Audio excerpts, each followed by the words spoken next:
Good afternoon, everybody, and welcome to the Tuesday webinar series, Chiropractic Economics Webinar for Doctors of Chiropractic. I'm Daniel Sosnowski, Editor-in-Chief of Chiropractic Economics. Today's webinar, 8 Marketing Numbers Every Chiropractor Should Know, is sponsored by Mudlick Mail. And as always, our program is being recorded and will be archived at Chiropractic Economics website, chiroeco.com/webinar for 1 year. Our expert is on board here today to speak with you, and when his presentation is complete, we will follow with a question and answer period. You can submit questions throughout the presentation by clicking on the appropriate icon on the right side of your screen.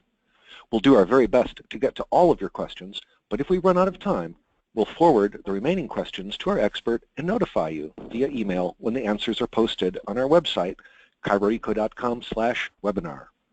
Our presenter today is Tim Ross, the president of Mudlick Mail, who's here to help you understand the key metrics you need for successfully marketing your practice. Tim, thank you for taking the time to participate in our webinar and for sharing your expertise with marketing analytics and helping our audience understand how they can leverage their data to gain more patients. Before we get started, Tim, please give us a brief background on yourself and your work with small business marketing. Absolutely, Dan. I appreciate that. Let me just go ahead, get to the right screen here. President of Mudlick Mail, we're one of the fastest growing businesses in the country. We do specialize in the chiropractic and medical advertising. I think in today's world, especially in the chiropractic industry, it's real critical to be able to find the right people that need your service and then to be able to target them with the appropriate message that will drive them in. And so that's becoming a really great opportunity for chiropractors that take advantage of it. For us personally, we work with thousands of businesses around the country. We're mailing actually closer to 12 million direct mail pieces each month. We have been rated as a top 10 direct mail company for the last couple of years, and it's just how we take more of a holistic approach to marketing. I think a lot of doctors that we work with just appreciate the fact that not only are we helping them with not just putting ink on paper, but we're actually kind of going through the entire process with them on how you market, where you market, what do you do when they call in, how do you measure it. So it's just a different holistic approach where you're more in the trenches with the doctors. So we've really appreciated some great success, Dan. Okay, well, very good. Now, Tim, would you like to go ahead and begin our presentation? Excellent. Yeah, we'll go ahead and get started. These are the things that we're going to talk about a little bit today, the 8 marketing numbers. I think this is important not just in the chiropractic industry, but this is important for every person's business to know real key factors. They call them KPIs a lot of times you'll hear, key performance indicators. And so these are the things I think that are really important for us to talk about today. Patient acquisition rates, that is what is your rate of acquiring new customers? Patient attrition rate, how many are you losing? Website sessions, how many times are people actually going on your website? Form completions, so the ones that are going on your website, are they bouncing off or are they actually filling out a form? Do you have a form or something for them to communicate with you? What are your monthly sales? Are you tracking those annually as well? Well, how much does it cost per lead? And what is the cost per acquisition? So we're going to go through these particular questions, and then we'll leave some time at the end to answer any additional questions you might have. So let's first start off with patient acquisition rates.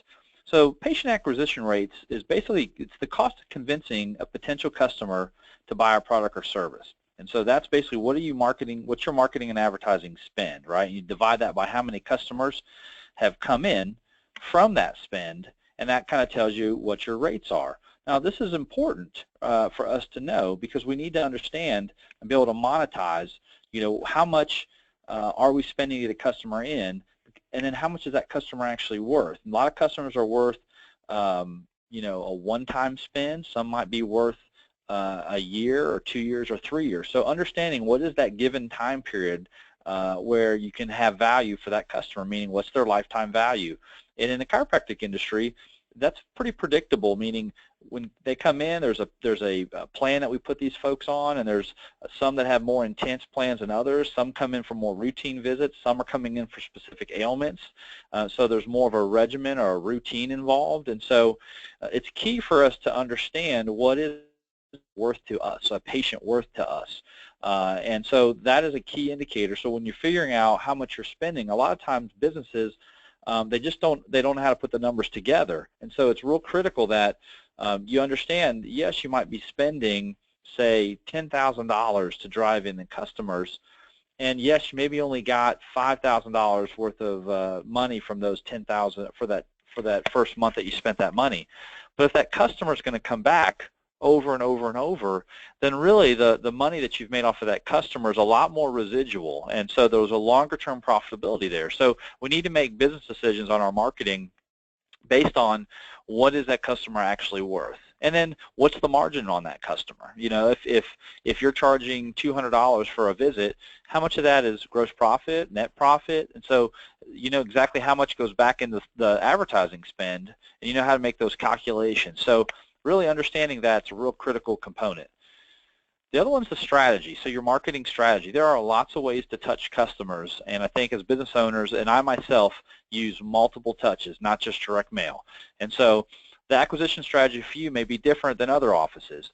You know, the key thing that everybody knows about is a website. You have to have a basic website. What a lot of times people don't understand is, well, what do I need for that website? What kind of how much money should I be spending on the website, and you know, how much money do I pay for pay-per-clicks and all this other things that they try to tie onto those websites. And what I'll tell you, with small businesses, most people are going to check you out, obviously, off your website right off the bat. But from there, you just want a localized search. You want people in your local area who are convenient, that you're convenient for as far as distance-wise, to be able to find you. And so I think between that and the specific ailments that you're trying to reach, there's certain specialty, depending on how specialty and how granular you need to go, your spend on your pay-per-clicks, you know, and your AdWords has to be proportionate to not only the type of customers you bring in and what their revenue opportunity is, short and long term, but where do you need to get them from. And so a lot of times some of the problems businesses have is they just overspend in that category, because Google will gladly take your money. And so you got to be very careful and very targeted on what you do. Direct mail is something, obviously, we've talked about a lot of times for our industry, for the industries that we work with.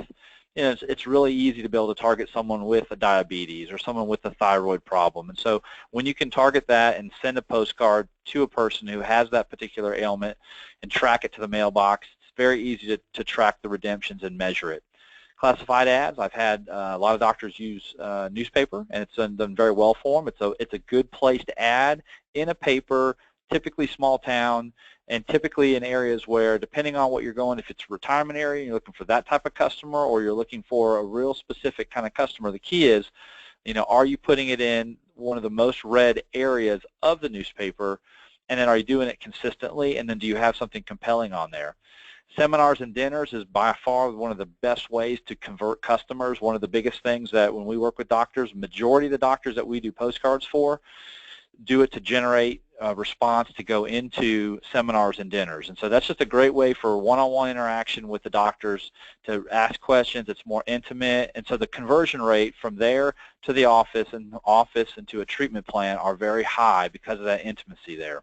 Social media we talked about. I mean, I think it's kind of an over-talked about thing in our industry, in our world of marketing. I think it's important, but I think a lot of people don't follow businesses a lot of times at that level. I mean, it's great to use social media to interact with your customers, especially your patients, your current staff. Those are great ways to interact.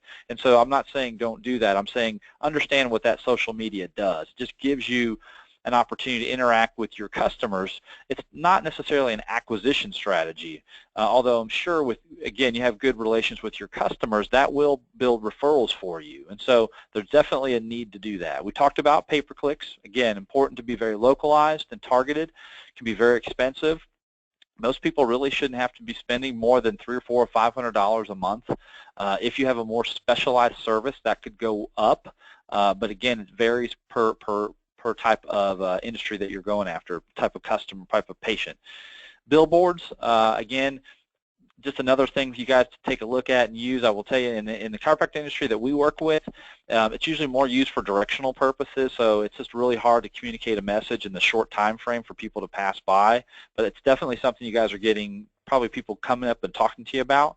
Not sure if that's a great fit from an acquisition standpoint. It's hard to track it and measure it. Same thing with radio. I mean, again, very expensive, a lot of production costs, hard to track it. You don't know the person listening meets your criteria. Same with TV and radio. See, I'm a big advocate, if you've listened to us at all and around the country or these different webinars, I'm a big advocate of ROI, meaning if I'm spending $1,000, how do I track that I got $1,000 in response? Well, actually, if I spend $1,000, I might need to make $2,000 just to cover my $1,000 marketing spend. If you're using a marketing vehicle on this list or anything outside of this list and you can't track it and judge it and make sure you're getting a return, that's when, as a business owner, you've got to decide, is it worth using it? Because there's going to be lots of sales guys out there that are going to have great stories and case studies and testimonials and all kinds of data that they maneuver. I've been in the audit, or been in the television radio industry prior to this company, and so there's data that's going to be out there. At the end of the day, nothing works for everybody the same. For you guys as business owners, can you track it and measure it and get a quantifiable, documented return? And if you can't, that's where I would be looking to maybe move my advertising dollars to another marketing tactic that would be better suited for you guys. Patient attrition rates. Again, this is another key thing for you guys. This is a combination of, am I targeting the right customers coming in the first place, and then from a staffing perspective, am I handling the customers, the patients, the way I want to? So all you do is you're adding your short-term or new patients and dividing that by the number of your total patients for the year, right? Great way to do it is you review the past 12 months, categorize your patients into different groups, right? And then once you've done this, you can kind of determine how many patients are leaving and why are they leaving.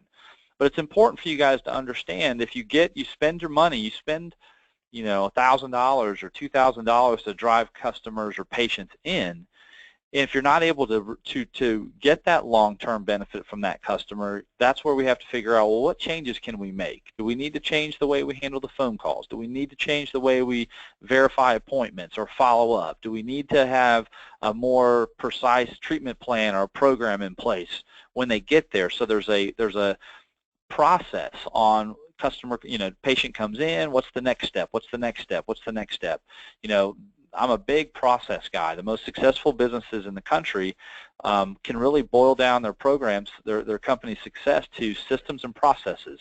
It's all about accountability, measure, and track, and then follow up, follow up, follow up. So a very big part of a successful business is understanding attrition. So retention strategies kind of falls right in the line as the next one goes, as we're talking about attrition, is how do we retain these folks? Your database, you have your customers right in front of you, all the patients that have come there, they're past.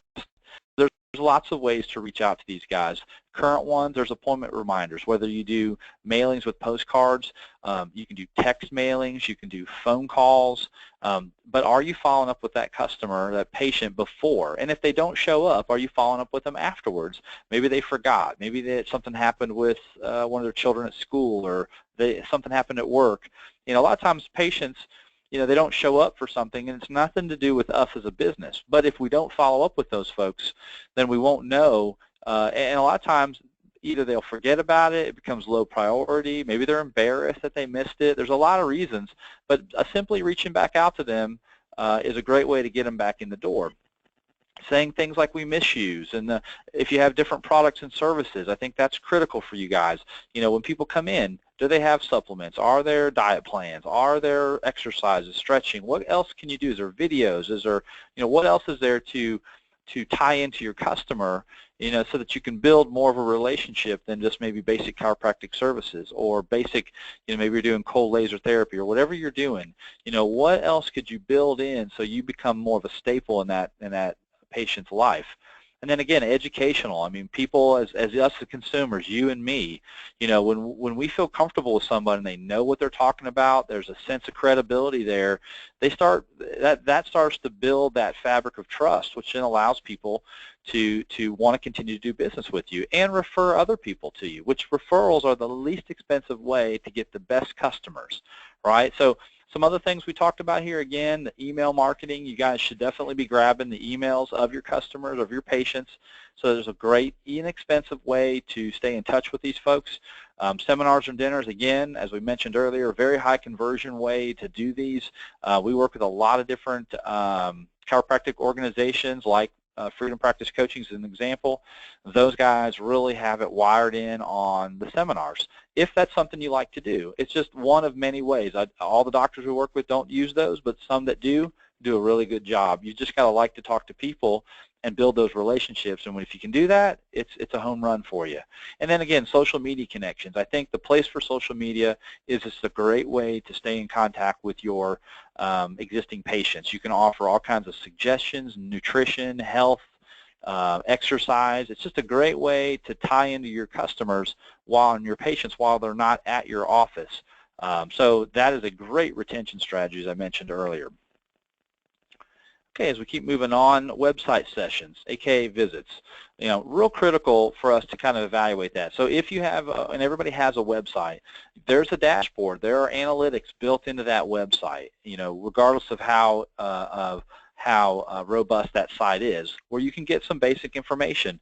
And the basic stuff that you want to know is, how many people came onto the website, and when they were on the website, were there certain pages that they spent time on? And if they did, how long did they stay on those web pages? It's just, the idea is, how are these customers engaging actively with my website, which is kind of like your first, office person, your front desk person, right? This is their first experience for you, of you. So how are they doing? So it's important because we can then take that from marketing and advertising. We can look at the response rates. Are people that were sending postcards or emails or doing dinners, are they going to the website? What information are they clicking on? Are they filling out a form and then sending it in? So it just allows us to understand and gauge where people are coming from and what they look like. And then prospects, land prospects on high conversion pages. For us at Mudlick Mail, we really track where people are coming from, what pages they land on, and of the pages they land on, which pages converted better. So if I have a bunch of people landing on my home page and they continuously bounce off, they just don't stick around, they don't fill out forms, they don't engage at all, then I don't have my front page set up to where it is educational or interesting or compelling enough for them to want to learn more. Or somehow within the search criteria, my website popped up and it was nothing that they were considering doing. And so there's some negative keyword issues there. If you guys use someone to manage your pay-per-click program, there are times when people will land on your site inadvertently, and it's because there's some kind of keyword in your site that's tracking the wrong kind of person. Well, you can figure that out and eliminate that word so that you don't get charged a pay-per-click cost for someone inadvertently landing on your site. That can save you a lot of money. But understanding, the ones that are bouncing off, how do we fix that? And then the ones that are converting, how are they converting? A lot of times, do you have a good call to action, something that compels these guys to listen, look, fill out a form? And so that's why those high conversion pages, or where do they land, allows that conversion. That's important to you guys. And then, again, just the overall look and feel of this thing. You've got to have, your site's got to be seamless. It's got to look like it's one site that's kind of seamless together. But again, the idea is, through these unique website sessions or visits, there's a lot of great information that you guys can get from this. And so if you're having troubles getting that kind of information, I'd seek out the person who helped build your site and get into some of the analytics. If you're using Google or Bing or any of those guys from a pay-per-click standpoint, there are dashboards that you should have access to that you can kind of see where people are coming from and how long they're staying on there and how much money you're spending per keyword. It's just a great way for you to kind of stay engaged. And as a small business owner, sometimes it's hard to spend the time doing that, but it's definitely a critical component for you guys. The one thing that I've spent a lot of time talking with business owners on is the web form completions.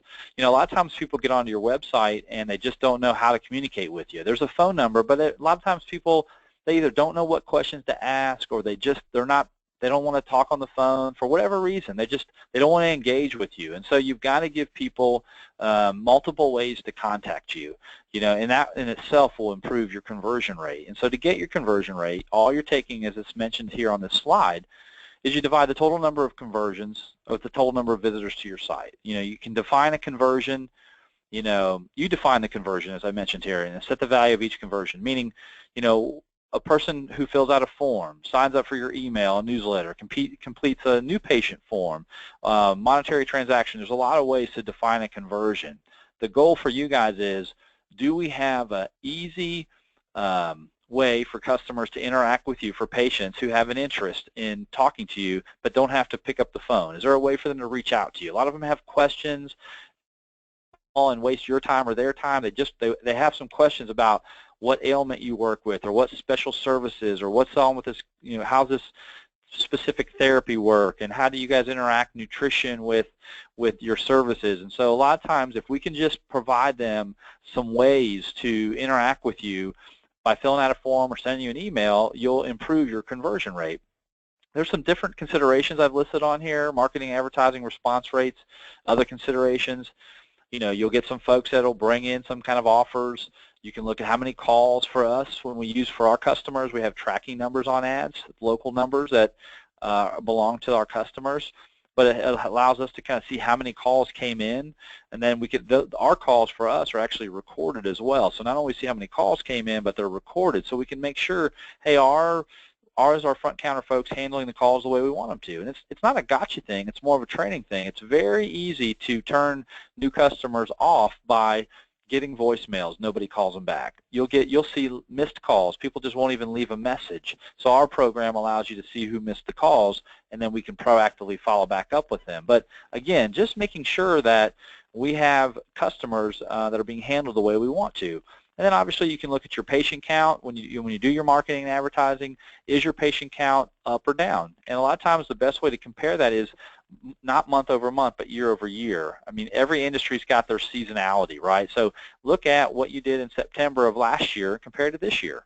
If you didn't make any changes and you're doing the same thing you did last year that you're doing this year, then unless there's something that happened in your market, some sort of competitive issue or some sort of construction or geographic or kind of environmental thing happened, or something with the product or service you're offering got some sort of negative publicity, likely you're going to do the same thing you did the year before, give or take. And so when you're looking to impact what you did, it's key to understand where you've been and what kind of growth, what kind of changes do you want to make to have a different response this year. So tracking your phone calls, as I mentioned here, not a gotcha thing, but it increases your ROI, your return on investment, by a lot. And a lot of times the main reason it does is it just keeps the folks on the front counter alerted to how you want the phones answered. And then more importantly, it allows you to proactively reach out to people that are handling the calls early on in the marketing campaign. And for my company, we're listening to the very first couple of calls when that campaign goes out, because if there's a change that needs to be made, we want to make that change right off the bat and not wait 30 days, so that we can, if we do that early, we can impact the campaign early so that we have a positive impact and we can get the response we're looking for. So that's how that ROI gets improved. Monthly sales, as we kind of work our way through the presentation, and sales are critical. How do you measure it? Year over year, month over month. The things that you definitely should consider are your seasonal fluctuations, and other things that might the economics in your market that might impact you. But I will tell you, demand for chiropractic care is exploding. It's an $80 billion industry. So when we talk to doctors that are out there starting practices, a lot of times the difference between the ones that are making a ton of money, that are seeing this tremendous growth, and those aren't, it all comes down to, are you marketing your business properly? And then when the customers get there, are you handling them? Is there a system and process in place to handle those customers? And then that would include some sort of a follow-up process, and then a way of staying in touch with those folks. And so if you've built that program in here, and again, a lot of the folks that we deal with that have a lot of success revolve around some kind of a outside dinner seminar. I think the folks that we've worked with that have done well without dinners and seminars are those that have very efficient front counter staff and systems and processes within their organization, where they tie those folks in to a specific program, and they're building credibility early, and those are the ones that do really well. But it's the greatest industry to be in, and every year it gets more and more recognition of being very standard medical practice use. So we're very excited how this industry continues to grow. But then annualized sales. This is sales data that can give business managers and owners an idea of what your growth is, what's your business growth time, each month or each year. What months seem to be the best months? Which ones seem to be the worst months? You may structure your marketing and advertising around those patterns. So you may market a little bit more, do more seminars, do something different during those slower months, and the ones that you're really busy, you can maybe back off a little bit. And so if you know what your sales are month to month, it really gives you a better idea of how to market your business and how to control kind of the process systems that are going on that impact your business from a sales standpoint. But it's real simple. As you look at the time period covered by the number of your annual that you've had. Each month you divide by 52 weeks by the time period to determine the number of periods per year. So I won't go through the calculations, but to make it real simple, it's take a look at your customers. They come in each month, each week and each month, and you can determine what are your best weeks, what are your best months. And then then in addition to that, what services within each week, within each month tend to do better for you? And do you know the margins to those and the sales that go with that? And that can help you decide where do you want to spend a lot of your time. We've had a lot of folks that, they started doing some basic chiropractic adjustments, then they started working on thyroid, and they were working in the thyroid industry. They tried some diabetes. Diabetes took off for them. It was just in their market, diabetes was a better ailment to stay focused on than thyroid. So they push thyroid. They still handle thyroid, but they don't spend marketing dollars on that. They focus on diabetes because that's a great return for them, and they can track it. They know how many customers come in, how much they spend, when they come in. And so, again, knowing that data is critical, and then building that consistency with your marketing program. You can't mail out or market or do whatever you're deciding to do once or twice and expect things to take off. You've got to build some consistency in there. These last two are really important to me as a business owner, and they should be for you guys as well, is what's it cost per lead? I mean, based on how much you spend in your channel, so your channel is your marketing tactic, right? How much are you spending to get that person to come in, right? And so that's the key here, so we can kind of measure what's the value of the opportunities that are created by each channel. You may get, and I've just listed whether it be direct mail, pay-per-click, print advertising, telemarketing, email. You can list them all out there, but now analyze, and determine the dollar value of these sales opportunities. Because what you needed to understand is how much money. It really becomes a math problem of how much do I have to spend. If I spend X amount of dollars, or I spend $2,000, I'm going to get 30 patients, 30 leads. And out of that 30 leads, maybe I close 7 or 8 of those, right?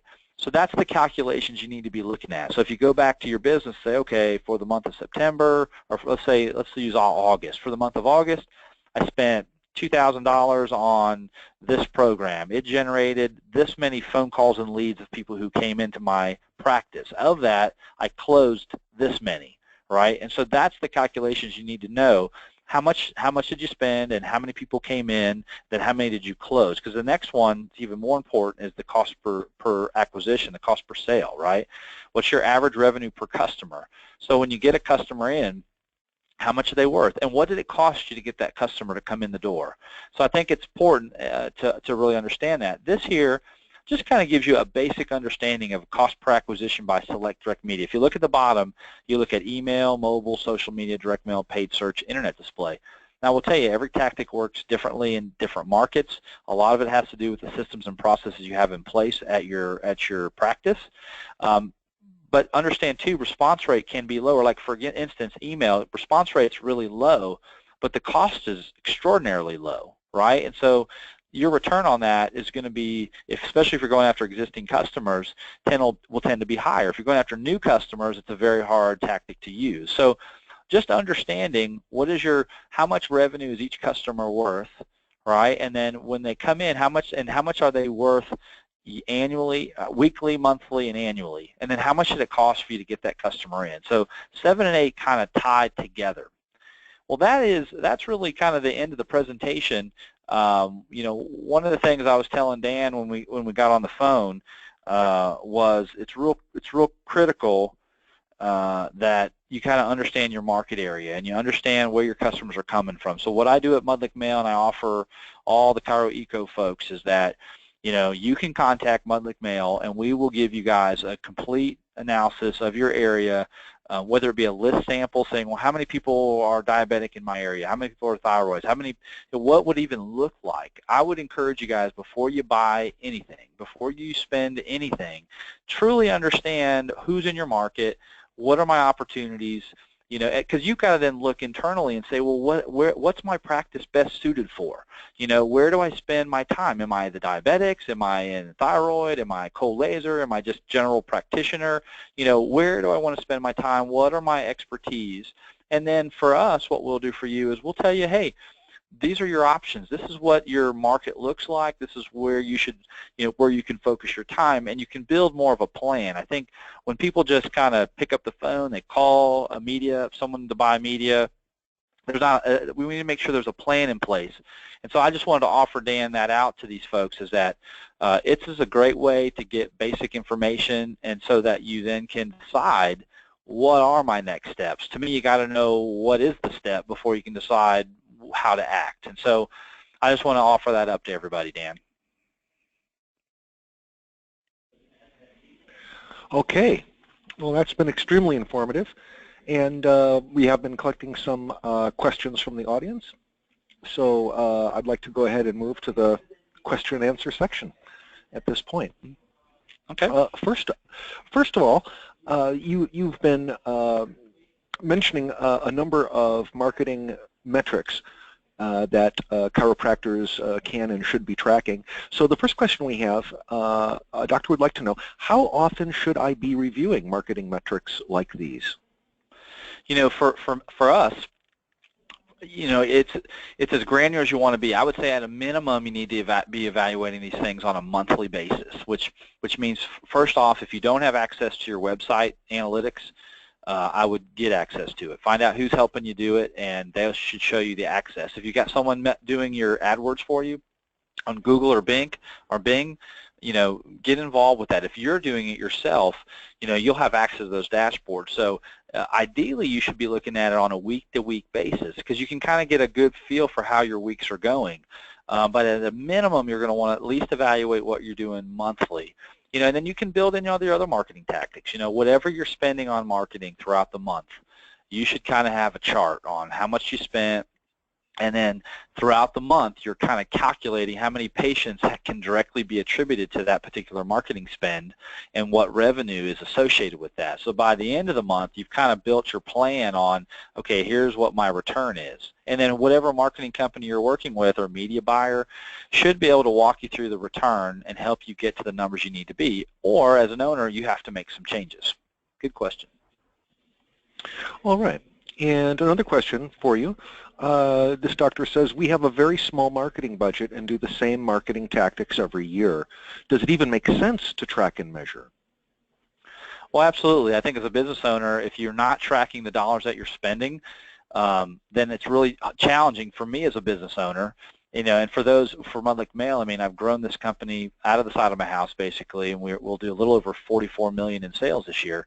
And so for me, tracking is vital. So every dollar I spend, I demand a response, a return for that. And so if I can't get that response, I'm going to make it quick.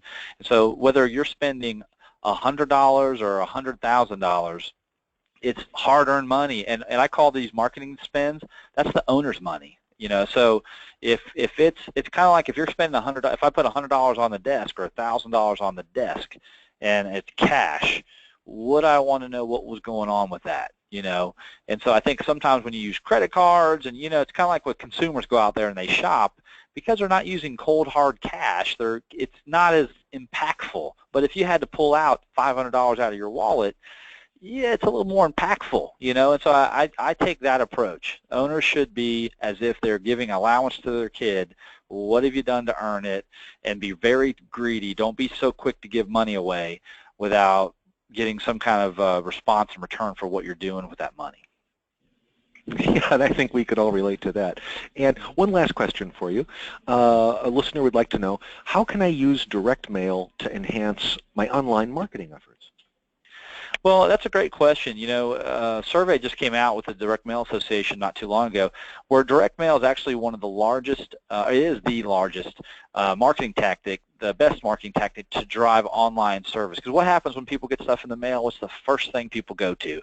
They go right to the website. You know, so what's happened is a good direct mail program coupled with a website and online program, a digital program, has worked very well for all kinds of small businesses because they work in tandem together, where the postcard is a very proactive way to reach out to customers, to grab their attention, to compel them, and it pushes them to do the next kind of investigative step, which is they go online. Web, online, and digital is very reactive. People have to be searching for you, so you're not reaching to them, they're reaching to you. And so when you put direct mail in context with a digital strategy, an online strategy, they work very well because the idea is you're directing them to a page on your site, has a high conversion that allows you then to get that customer to either call or come in. So they work very well. When done right, they work very well together. Okay. Very good. And Tim, I understand that you have a special offer for those attending today's webinar. Yeah, we just wanted to make it a little easier for folks to get on board. If you have some interest, I would encourage you guys to call just to get your information about your market and how things are going and what changes, you know, what options do you have. But if you decide that you want to do some direct mail, we're going to do $100 off for any attendees of today's marketing webinar. That offer will be good through the end of the month. Just a little way to help us, help you guys get started. Again, we have no contracts or monthly fees or setup fees, so it's very easy to do business with us, and I'm very much into results. And so my guys are trained to help you evaluate your market and see where you're at, what you're doing, and then to determine if direct mail is a good fit for you. And if it is, we'll take $100 off to kind of make it even easier. Yeah, and our magazine has been pretty consistent in reinforcing the message that although it's easy to get carried away with all the bells and whistles of digital marketing options that are available, direct mail is still a solid player. It still delivers great results, and it allows for extremely precise targeting of specific regional customers and specific demographics, and you've done a great job of walking us through some of those advantages. At this time, we'd like to thank our sponsor, Mudlick Mail, and Tim Ross for today's webinar, and thank everyone for attending. Remember, this webinar, including our speaker's PowerPoint presentation, has been recorded. If we did not get to your question during the webinar, the questions will be posted to our expert, and the answers will be posted shortly at chiroeco.com/webinar. We'll alert you when the webinar is available. Thank you again, everybody, for attending, and we look forward to seeing you next time. Have a great day. Thank you.